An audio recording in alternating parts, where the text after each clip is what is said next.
in 1940, it was the Battle of Britain, and right where I am now was getting bombed every night badly. And they were joking that actually the theaters were still open, and the Brits are known for they just bring it, keep calm and carry on, and face adversity. I was in New York City for the 9/11 attacks. I was here for the 2007 bombings. And Dave, I was super impressed. By the next day, the whole country got back to work. And I was like, wow, these are people that know how to deal with adversity. And yet, they did a survey here a couple days ago and said 68% of the people would rather lose their job than go back to work and risk getting the virus. And I just think it's because they're so scared. I feel like the fear has been weaponized somehow. Yeah, I mean, first off, I would be leery of polls like that. And we know that, if polls answered everything, well, then Hillary Clinton would be president. So you got to take them with a bit of a grain of salt. But also, I think the scary part here is I was also in New York City for 9/11, and I remember what it was like as the city started to come together and the rest of it. And it took time, and you could smell the rubble. I lived on the Upper East on 90th and First, so almost the polar opposite part of Manhattan from the World Trade Center.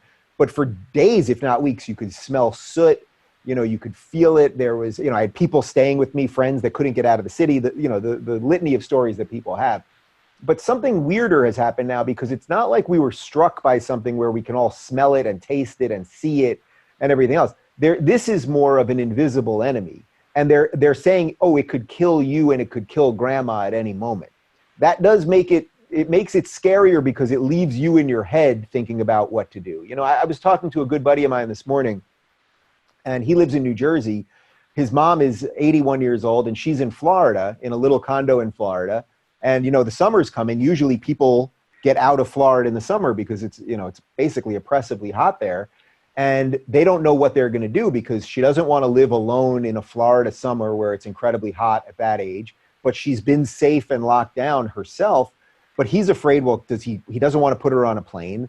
So can he drive down to Florida and bring her back? And then, you have to stop on that drive because it's a 24-hour drive. And what do you do then? And I mean, I mention this because there's so many things that we all have to think about. I haven't seen my folks in a couple months. I want to hug my mom. She's back in New York. Can she get on a plane? Can I go there? Like, all of these things, I think it's going to change the way we all look at the world. I think many of us are going to realize we want to live closer to family. We want to be able to protect ourselves. Maybe we want to be able to grow food, not be so reliant on the big systems. I think if you've got your head on straight right now, there's a huge opportunity to blaze a trail to a good life. But that doesn't mean it's not scary in the midst of it.